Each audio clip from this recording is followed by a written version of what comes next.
Morning, everyone. We'll get started here in just a couple minutes.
You guys got to see a few pictures of our job fair there, hopefully.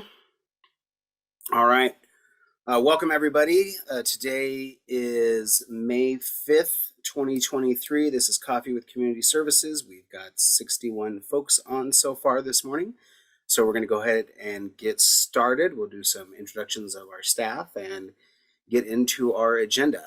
My name is John Decker. I am the Director of Community Services at Alta. Thanks very much again for joining us today. We've got some folks from our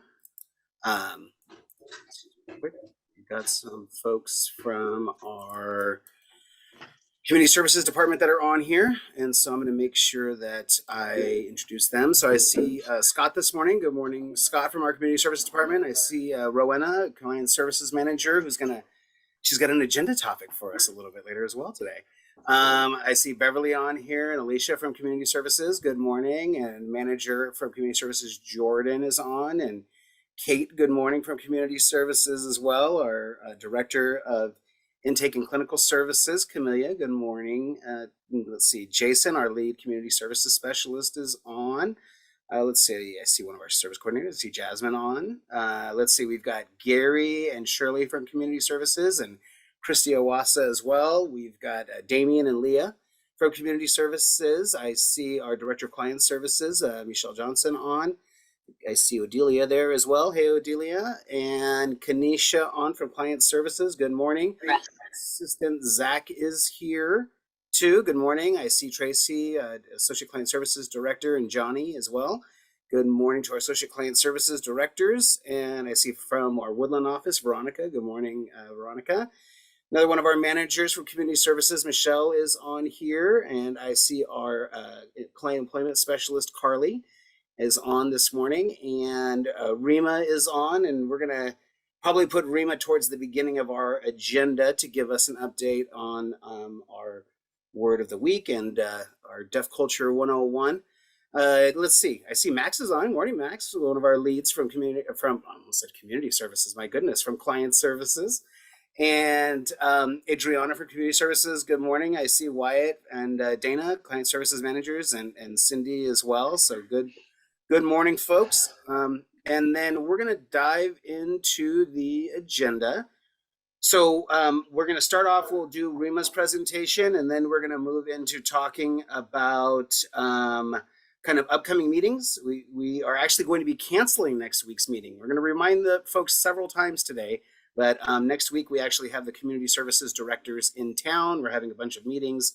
And so next Friday, we are actually going to be canceling our Coffee with Community Services, which is a rarity that we do that. We have an update. We're going to talk about the job fair and the DSP collaborative website. I'm so pleased to see the progress and the status of where we're at with that. Let's see, I think this time around, Jason can give the update on the coordinated family supports. There was a change. I don't think he was able to give it last week. And so we'll ask him to do that. I think that's going to be related to self-determination, if I remember correctly. And then there was some budget change proposals that went in front of Senate budget. Yes, Senate budget hearings yesterday. And so talk a little bit about budget change proposals, because anytime there's budget change proposals, it's a indicator of what you might see in the May revision of the California budget, and is indicative of possible future positions and things that might occur. So we also have the ACRC calendar. We're going to go over that a little bit. And with that, you'll see the notice for upcoming public meetings. Jennifer Bloom, our Director of Client Services, is not able to be here today, but we do have on the calendar her upcoming public meeting related to rates, creating sustainable rates locally within our catchment area for our early start service providers. And so hopefully we'll get a lot of people that are in support of that, because we have, my understanding is hundreds of clients right now that are underserved because we do not have enough resources for them. And so we certainly need to get that those services stabilized, and many of you are well aware of the importance of getting early start services going as quickly as possible. So additionally, I'm going to talk briefly about the State Council on Developmental Disabilities Housing Forum that's coming up. And then also I'm going to throw it over to Rowena to have a discussion as well about semi-annuals. So let's see, I'm just going to put a little note here. So with that, I wonder if I can spotlight Rima here. And move to our topic of the day. Yes, hello everyone. So the signs are nice to meet you. So please copy me. These are the hand shapes. Nice. It's this hand shape and then the one hand shape to meet. And then point at the person for you. So the phrase is nice to meet you, and your head will nod as you're going forward in that sign sequence. Nice to meet you. Go ahead and repeat it. Nice to meet you. Very good, everyone. Good job. I also wanted to explain a little bit about Deaf 101. Now I'm going to ask you a question. Is the ASL language, somebody asked me, it's ASL, but are there other communication modes used by deaf and hard of hearing people? So I'll share some facts with you. ASL does have its own syntax, and it meets the same requirements of all languages in the world, such as syntax and various other aspects, semantics, grammar, other things. ASL meets all those requirements of a unique and specific language. It has all those parameters. You can look at YouTube or email me. It describes the parameters. I'm not going to go into great deal about that. But we also have other communication modes that you might have seen your clients using from time to time. They might be using signing exact English. Those are signs that follow the order of the English grammar rather than American Sign Language, whereas ASL has its distinct grammar. You also might see what we call a pidgin form of sign language. And those are signs that are used in English order, but they don't use all of the words, such as articles like those aren't included, or the preposition to. So signs are included, but they follow the English grammar. It's different than signing exact English. It's more what we look as more of kind of a mainstream or a combination of the signing exact English and American Sign Language, but it does eliminate specific signs and does follow the English grammar. We also have something that's called cued speech. Now that's typically used for those people who are more oral. They rely on spoken language, but sometimes with the spoken language, it's very difficult to ascertain the sound because certain sounds are similar and can be confused. And so it's difficult to lip read. So there's hand movements that are cues that focus on specific letters to help the individual understand what is being said. So those are the three different types of common styles of communication modes that are not considered languages, whereas American Sign Language is indeed a language. So there you go, ASL 101. Thank you so much. Excellent. Thank Also, you. I wanted to add that YouTube does have a lot of information. I would say it maybe has 20 or 30 different signs that you can look at. And so I'll type in the chat that YouTube link so you can ascertain that. And try to remember to add DEF-O 101 on this as well. So I'll try to add those links so that you can have that access. Excellent. Thank you very much, Rima. I think my signing exact English class that I took was in 1988, so it's probably time for a refresher for me. Yeah, I think so. probably. You got to keep that practice up, right? Absolutely. Yes. We joke around a little bit, but Rima caught me practicing my signs in the office one day, and I was not embarrassed because these are important things to do. But she walked in while I was in the middle of watching the YouTube videos and practicing. So I really want our whole agency to really embrace what we're trying to do.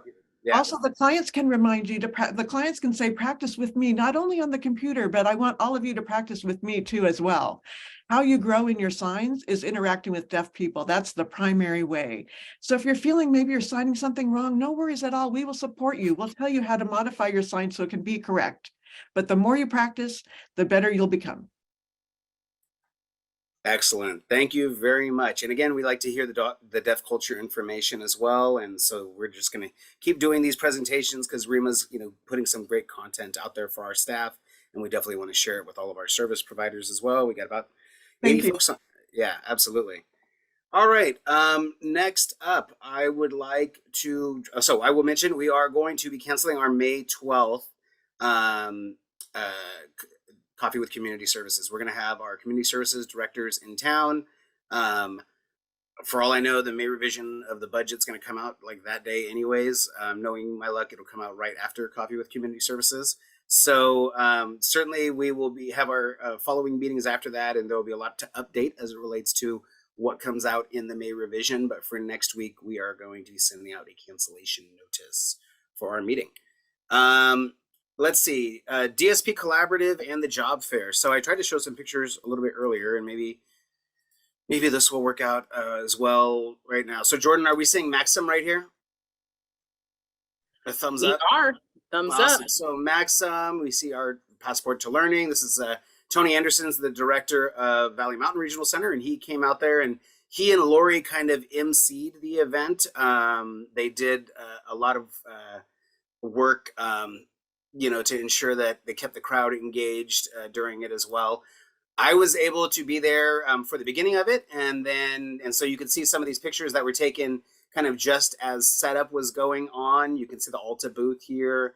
Again, number of different programs from all different types of things, day programs, SLS. We had environmental accessibility vendors. You can see CBEM here with their booth. Developmental therapy services. So we had behavioral services, we had respite, in-home care. Again, more day programs here. In Alliance, a big one there. Family home agencies. Again, more supported living. All the different types of services that the STEP agency does. Redwood Family Care Network that now owns actually CBEM, and then also owns People's Care as well, which was another large residential provider of ours. We even had a couple of our care home operators out there hanging out and trying to get these staff onto their employment roles. There was, I just will say, I appreciate the residential providers that spent time and tried to do some of that recruiting. It's tough taking time away from your care home to do these things. ABC, Total Education Solutions, the Savita, which has REM California, California Mentor, Creative Home Programs. They've got all kinds of different things. Point Quest, Michael Phillips Care Home, Creative Living Options, I got there like just when they just got themselves set up. UCP had a great booth. California Mobility Center, ResCare, Progressive Employment, and then yeah, you can see Nickel Lane Mobility Solutions. So I will tell you that's where my phone died that morning. Carly, so what do you think the take was from people that were there? And then I'll ask folks that were there if they want to kind of get their feedback about it. Where was it? And you know, kind of, do we have an idea of how successful it was? Yeah, it was, I have to pull up the name of it. It was at a job center. Sorry. Yeah, it's at the Employment One Stop down on Stockton. Yeah, the Charles A. Jones Career Center on Lemon Hill. I spoke to many of our providers that were there, and most of them said that they had a really successful event. They got a lot of applications. We had a couple of providers who hired people there on the spot that day. So I haven't gotten a chance to look at the surveys yet. We had them scan QR code and fill out those surveys. So I haven't, I don't know if we've gotten those survey results yet, but I did see a couple of them that did the filled out the physical copies, and it's all around was a successful event. And it looks, I'm sure almost all of our providers there have gotten some good applicants, if not already hired people. I think we had about, what was it, over 250 job seekers show up, and that was just who signed in. We had several who just walked in, didn't sign in. So, but we had about over 250 job seekers who signed in. I do want to thank Carly and Gary. They were there extra early in the morning. Michelle Johnson was out there representing Alta. You know, I think I saw Cindy Lay was there too. We had our whole HR department that was out there. We had Valley Mountain Regional Center's whole HR department that was there as well. And then, you know, we're going to have a follow-up event down in Lodi. One thing I will say is just for this event, like our vendors showed up. Like we put the call out and said, hey, this is going to be available and it's going to be for free, and we're going to put a lot of money into advertising it. And it was great seeing a full room of service providers and a full room of lots of different types of service providers, not just like all people that are vendors in the regional center, but we got awesome help, I think, from the setup folks as well that partnered with us for this. So this is all part of the DSP collaborative that we've been putting together. But I would just jump to anyone that was maybe at the job fair and wanted to share what their experiences are. And then for us, you know, and we like feedback, you know, our executive director was very excited about what she observed while she was there, I think, for the entire event. And so that being said, looking at future events as well is right, you know, in line with, I think, where we're at, and looking at different geographic locations within our catchment area to support additional job fairs. And I know she was also very interested, Lori was, about a job fair for our clients as well. Specifically, it was great seeing our clients that were actually there as job seekers too. So that was a neat component of it. So would love to open it up to any provider that had an opportunity to be there. If they wanted to share what their experience was, I'd be happy to hear about it.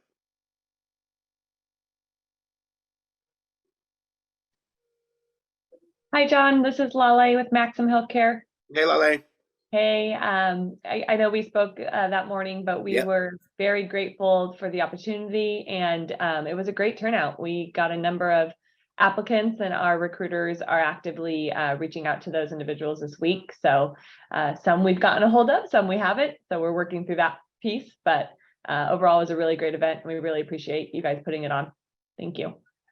Yeah, the contact information isn't always great from the people that sign up. I know I was sending reminder emails to folks saying, okay, it's coming up. Make sure you remember to show up and get your new job. And I was getting kickbacks from some folks. But anyone else want to share their experience or things that they heard from their staff?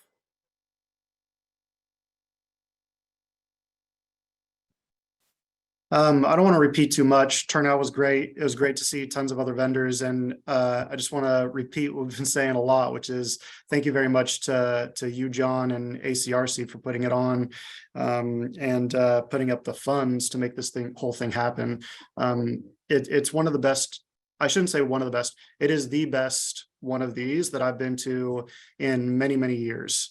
A lot of times you'll go to like a college and you might see one or two people who are interested in a DSP position. So it's great that you're the only person in human services there, but you have nobody who's looking for your type of position. So, you know, it was, I think it was an excellent event, and thank you. One of the things that I wasn't expecting that was an added benefit was the show up from transitional programs from local school districts of professionals bringing folks who are transition aged and simultaneously looking for jobs, but also services, so they can be aware of the different companies that were out there. And then they themselves making contacts with all of us as providers, so that they can potentially have us out to transition events or be contacts for those folks moving out of the school district. You know, again, I wasn't expecting that, and that was a nice little added benefit. Excellent. Thank you very much. And I'll open it up to anyone else. Again, looking at feedback, we certainly do want to look at covering other geographic areas within. I feel like it's very centrally located, having it there, but yeah. So other feedback from folks? So I got to be there at the end and got to talk to folks kind of as they were winding up, and I'll echo what others said. They felt like there was good traffic. They felt like the event was hosted really well. There was good participation from our vendors. I asked our staff, you know, if they felt like for UCP we got, you know, good candidates. So they said, you know, we were generally happy. I think for feedback, as I was there, I was talking to Lori about multimedia, that sometimes seeing is a lot better than hearing or reading what a job's about. So there's that big screen in the back, and I was like, you know, if we could all, I've got a video about working for UCP. I'm sure a lot of other people have a video that maybe we could have on like a rotation or somewhere they could see the work and see the people. I think that goes a long way to communicating. So I was thinking about that as I was there, about how to incorporate multimedia. Yeah, that was my feedback. Awesome. Thank you very much. And I was, Michelle and I had to leave in the beginning. We were only there until I think 11 or so. And then the other staff came through. And that was the thing I was really worried about. What happened afterwards? You know, did the crowds die off because it was so crowded for the first hour? And then I heard that it kind of kept up throughout the whole event. And we had those ROP classes that let out like on the same campus. And people just left and went right out of their classrooms and went right into the job fairs. So again, it was I really liked that location for it. And then having the food truck, I thought was pretty cool there. The food truck looked like they were very busy while they were out there. So it was great. Georgina. Hello, I'd like to say thank you. Yes, I thought it was really successful. I think we were just surprised at like how many vendors were there and how many people were there. And John, I'm just really glad that you mentioned like how many regional center clients that you saw there, because that was what really stood out to me. And so my point is just saying that, wow, it really shows a need of how many regional center people are out there and who are looking for work. And you know, definitely one of the reasons why we were there, so that we could hire more staff, so that we can support people finding these jobs. But I saw people there with their programs there, you know, like in a, you know, 3 or 4 people at a time together. But I also saw and talked to personally several parents that were there, Yeah, with their young adults and not knowing even where to turn and where to go about finding a job. And so I thought that was very interesting. But thank you again. I thought it was a really successful event, and we were so happy to be there. awesome, excellent. I think we had over 50 different providers that had set up their tables out there, and so we certainly want to do something like this again. The feedback is important to us about what you felt worked and what are the things that you don't feel worked. So let's see. Any other, I don't know, if anyone has anything new or different, you're welcome to put it in the chat as well if you don't want to chime in and say it. But again, we are going to be looking for some good feedback from you all as we go to plan our next event.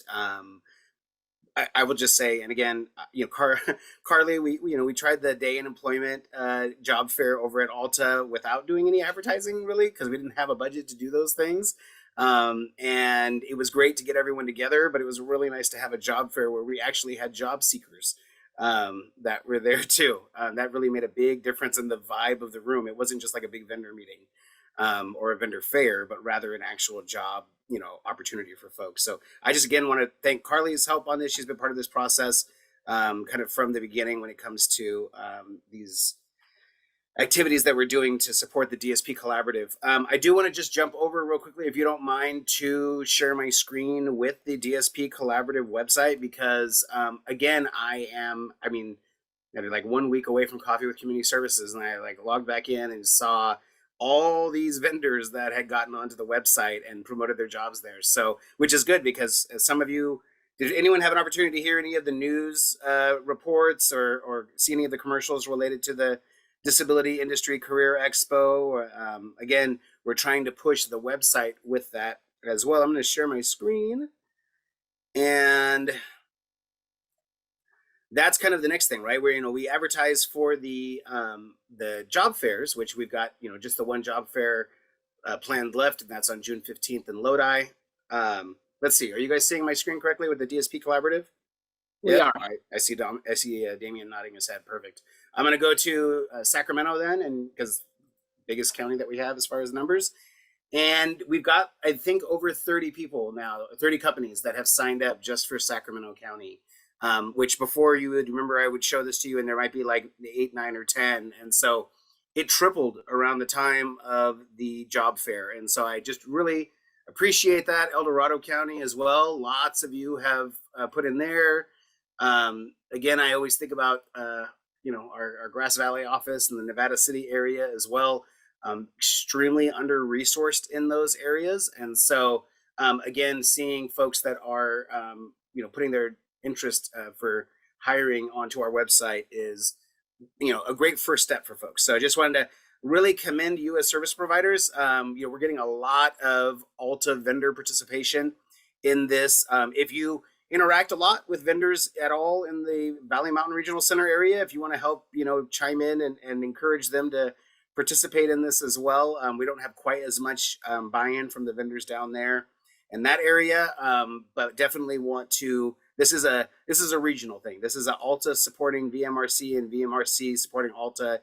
You would have seen a lot of VMRC staff out there at our event, for our vendors up here. So, and we will be down there for their job fair on June 15th down in Lodi.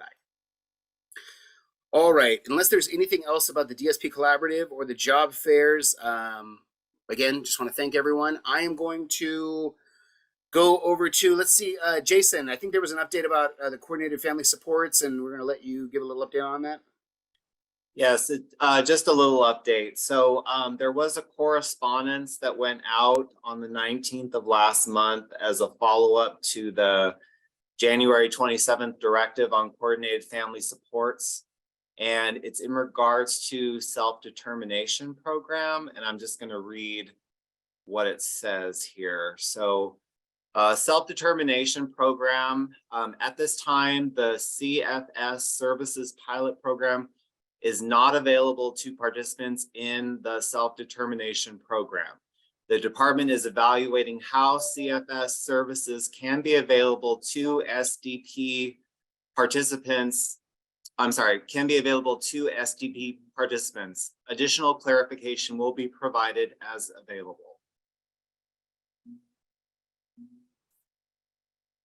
So that's a change from what we initially thought that SDP clients were eligible for this service. So at this time, they are not.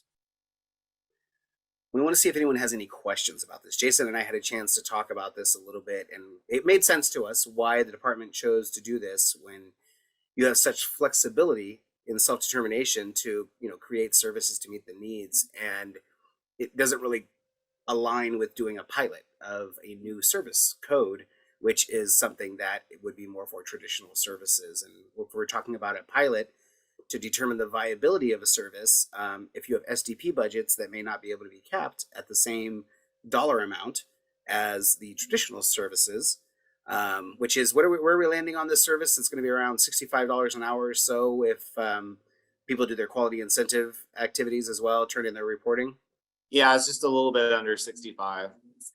So again, when you have the flexibility in SDP to be able to modify your budget and things like that, it just, again, it doesn't align with what they're trying to do here, which is find out whether or not the service, I think, can be delivered. Can we get enough vendors to be able to do it at the rates that have been put forth? And so far, Jason, we have, can you give us just an update on the number of that have expressed interest so far? There was 7 that have expressed interest and 4 that have actually submitted a letter of interest. So that's where we're currently at. I have a meeting next week I have a meeting next week with another service provider who's interested. Excellent. So we want to open that up then. If you have questions for Jason or myself or anyone else as it relates to the coordinated family supports. All right, hearing none, we do want to encourage people to apply for this vendorization. The RFP went out along with our newsletter, which is a rarity. It's the first time we've ever done that, where we got our RFP out there and translated into a bunch of languages, because this is one of those services where speaking the language of the family where you're providing those in-home supports is extremely important. Not necessarily the supports, the in-home coordination, facilitation of the supports is really important to understand both the language and culture. And so hopefully we will continue to see these rolling in, and then we might need to do some more targeted outreach as well if we don't get from the applicants that we receive the ability to really cover the different language and culture needs of our very diverse community. So cool. Anything else, Jason, on that one? I think that's it. Yeah. Awesome. Thank you very much. Jason's coordinated family supports outreach plan is now on activity number 108 because he's gone and done a presentation about coordinated family supports everywhere. So thank you very much, and look forward to getting that service going here for folks. The budget change stuff. I do have the budget change information here from the Department of Developmental Services. And I will just share my screen real quickly. And this stuff did not become apparent to me, some of it, until, and maybe because I missed things, there's a lot of changes going on, until Alicia attended her HCBS evaluators meeting, like, I don't know, it was like 2 or 3 weeks ago or something like that. And I learned about the budget change proposal related to HCBS. And so I'm going to share my screen with folks real quickly and give them, because one of the questions that has come up, and I'm certainly one of those ones that's asking that question, is, okay, well, we did so much coordinated activities as it relates to HCBS, right? We did all that work amongst all the regional centers with all those spreadsheets to get down to, I believe there's still only one vendor in the state of California that is not compliant. And that's pretty good for the entire state when we have thousands of service providers. So this is the developmental services budget change. We've got, let's see, page 38 here. So here we go. Budget change proposal, April finance letters. They talk about the final regulations, final rule. And in here, they talk about the, again, the HCBS funding and the settings and what they have to meet. And in order to do these activities, sorry, I'm going to scroll down. The department is requesting some additional staff for headquarters, which is for 3 staff there, but they are additionally requesting some positions at the regional centers. I'm just going to scroll down here. So just so folks are aware of this, so the request also includes a corresponding regional center staffing request of 50 positions to address HCBS final rule requirements and the growth in individuals enrolled in Medicaid-funded HCBS programs. Additionally, current regional center regulations only require regular quality assurance reviews of residential settings. However, HCBS final rule requirements apply to all settings where multiple individuals receive services. This results in a need for increased resources to conduct quality assurance HCBS final rule reviews at non-residential service locations. And so this came out during some of the budget review hearings. I'm just gonna stop sharing my screen real quickly. Came out during some of the budget review hearings that they was a question, okay, you guys did all of these HCBS activities, DDS, what is next? And the answer that they kind of had was, well, we do have regular reviews that go on in our residential homes, but as you saw from that document there, That's only just one of the settings that requires regular reviews. So, Alicia, I love asking people questions just as they take drinks too. Alicia, it is coffee with community services though. So, if you could unmute real quickly. Right now, and I know we're going to be meeting, the community services directors are all meeting next week, and we can talk about the impact of these things. But we still don't have a defined picture from the state of California, from the Department of Developmental Services, what exactly those ongoing HCBS review activities are exactly going to look like. Yeah, it seems like different regional centers are doing different things. Some regional centers are doing unannounced visits to all providers who fall under HCBS. Some are doing announced visits. Some are just updating their tools. The department has really left it open regional center to determine what we're doing to ensure HCBS compliance in practice, because we all know that everyone is HCBS compliant by policy, but there's not really anything looking after the in practice part. And we now have until June of 2024 to ensure that people have it done in practice as well, correct? Yes, that is what I understand from our last meeting. Yes. And so I'm sure if you're a service provider that might serve multiple regional centers, this might be of a little bit of a concern to you, because you might have different quality assurance activities going on, say, at your day program. From whether you have one in Vacaville as opposed to whether you have one in Davis, 30 miles away or 20 miles away. So with that being said, we are meeting next week, all the community services directors. And I think I mentioned it before previously in this meeting, but I know I definitely spoke about it during the meeting that I participated in a couple weeks ago, which was the 6beds.org advocacy conference. I always participate in the 6bed.org annual conferences. It's the only real large residential service provider group in the state of California. And this was one of the things that we talked about, is the importance of us being consistent amongst regional centers when it comes to how we are looking at HCBS requirements. I think there's room for probably some alignment both on the residential side of things and on all the other services as well. It's just every regional center is best, their QA activities are best defined around residential care. That's just the reality of the regional center system and the way we've been built up. So it's going to be interesting. Alicia's going to have to continue to be very flexible in her job as we will both look at what new requirements we are going to put in place. I've been talking with Michelle Duchesne about this. A lot of these service providers are adult or residential service providers, but certainly a lot that Helen has as well, and some for Jordan too. I don't want to run too far out in front of everyone else when it comes to developing something internally here at Alta California Regional Center. Let's see where this budget change proposal comes out at. Let's see if we do end up adding possibly up to 2 more HCBS specialists at our regional center. And then I think we want to have some collaborative discussions with our provider advisory committee and others. And we can certainly have the discussions in this group as well, because I think the feedback from the service providers is important when we're talking about this, and also so that you're aware of the activities that we are doing to try to standardize this kind of amongst regional centers as well. So stay tuned for that. I know Alicia and all of her peers, because every regional center has these HCBS specialists, are really looking for more guidance. And right now, groups of regional centers are getting together, like multiple regional centers trying to come up with some standards. But again, I think we're going to try to do a process here with ARCA groups, the Association of Regional Center Agency Groups. So we have, again, some more consistency for the service providers. That was the big budget change that was related to the regional center staffing, and is certainly impactful for you all because of the HCBS component. There is additional positions that the state is going to be requesting related to the rate study and quality incentives.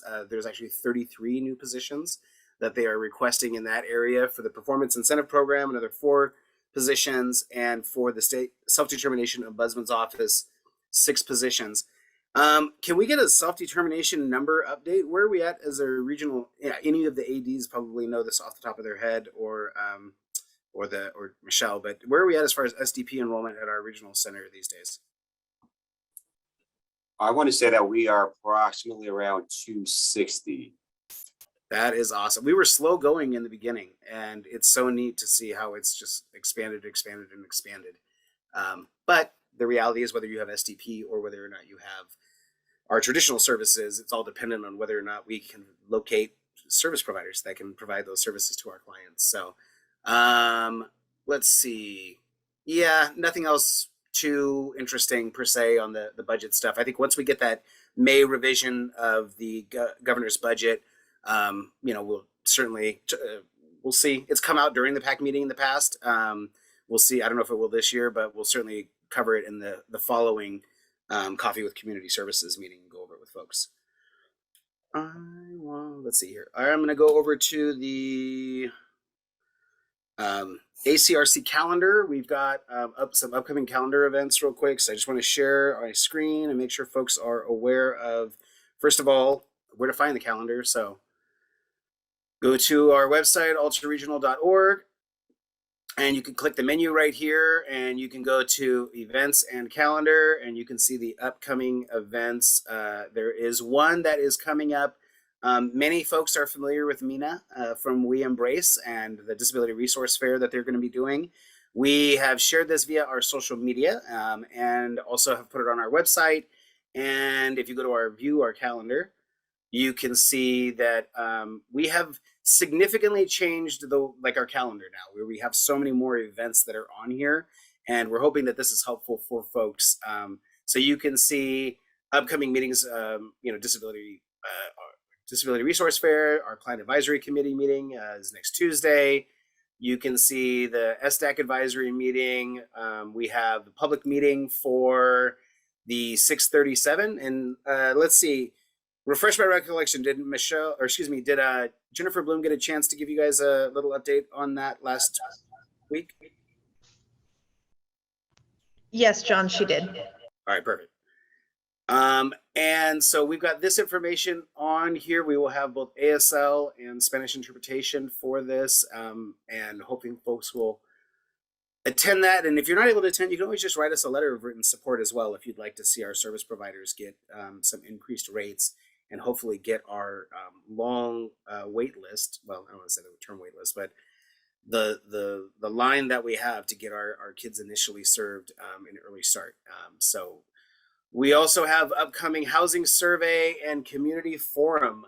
So on here, State Council on Developmental Disability is hosting a housing forum. They also came out with some housing questions as well in advance of the forum. So if you're interested in finding out a lot about the housing activities, there's some new stuff that's going on even this week as far as possible future set aside housing projects that we might be getting into as a regional center. I plan on discussing a lot of specifics about that stuff with my friends from the State Council on Developmental Disabilities, and that'll be on May 24th, and that's from 5:30 to 7:30. I think they're doing these community forums every other month. I think the last one was on social recreation, and so State Council is a great partner of ours, and they're very aligned with us and our strategic plan of ensuring that we've got a lot of both housing and employment services for our clients. So very happy to be able to support this. We have an adult day and employment programs vendor forum. Any comments about that, or just that's when it's coming up? It's May 25th. Agenda items can get forwarded to Shirley, Gary, Carly, or Bobby. And please send those in by May 19th to give us enough time to build the agenda. Michelle, anything else about that vendor forum? We have also, I believe, a residential forum coming up in June on the 15th. We do. I see that here as well. And then in that case, I believe we don't have anything on here where to send the agenda items to. I know that went out on the other one because they always go to Odelia historically. And we will have Christine send out an email to all of our residential providers so that they can send their agenda items as well while we get that updated. Perfect. We got SLS vendor forum on here as well. We're going to be scheduling. We have to get a transportation vendor forum in the month of June at some point. And so I'll work with Helen to get a time set up for the transportation vendor forum because I don't believe that we have. All right, Damien, we don't have a date set, I don't believe, for a transportation vendor forum yet, no? I will take that as a no. I don't think I can quite hear you. It sounds like it's muted. Oh, no, the answer is no. We just Right. discussed it this week. We don't have a date hammered down yet. Awesome. Again, lots of discussions with our transportation providers due to some of the challenges that we're facing and getting the routes going. Certainly, lots of feedback and questions about the rideshare program that we had Johnny discuss. Was that 2 weeks ago? And there was written instructions that went out to the service providers that one applies to. Please reach out to your community services specialist if you have any questions related to that. And I have, I'm going to throw it over to Rowena now. Hello, Rowena, Client Services Hello. Manager, Residential. Hello, everybody. Happy Cinco de Mayo. Gosh, That's right. I wish we were all together. Together, we would be eating tacos together That's and right. just like celebrating with a mariachi band. But we'll settle for this forum. Since I have the floor, I haven't had an opportunity to thank all of you amazing vendors for all that you do for our clients. So thank you.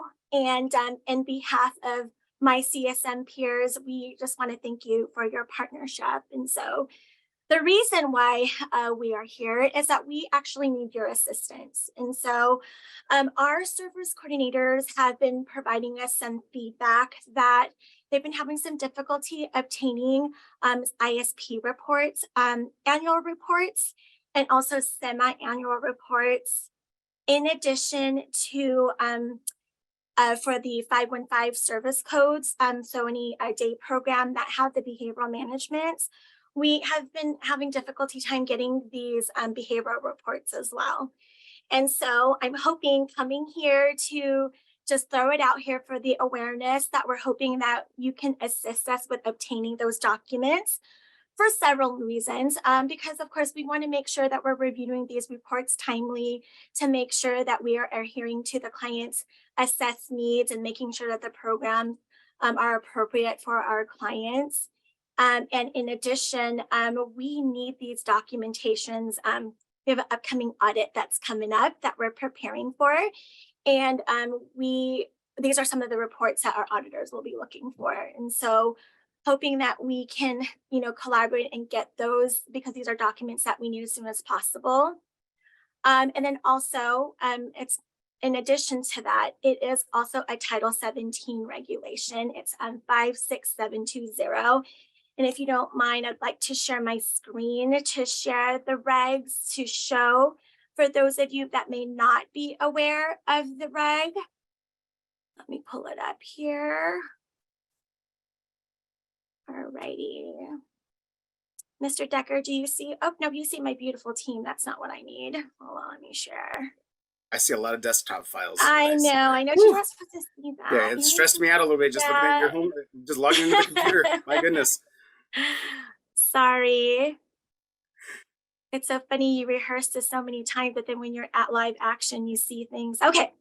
Alrighty, 56720 is the Title 17 code that we are following to explain why we do need these semi-annual reports. I've highlighted it here again. If we can scroll down here, each fiscal year or at least semi-annually, the vendor shall, number one, review the consumer's performance and progress in relation to each IPP objective for which the vendor is responsible to, and submit a written documentation to the regional center, which includes the following.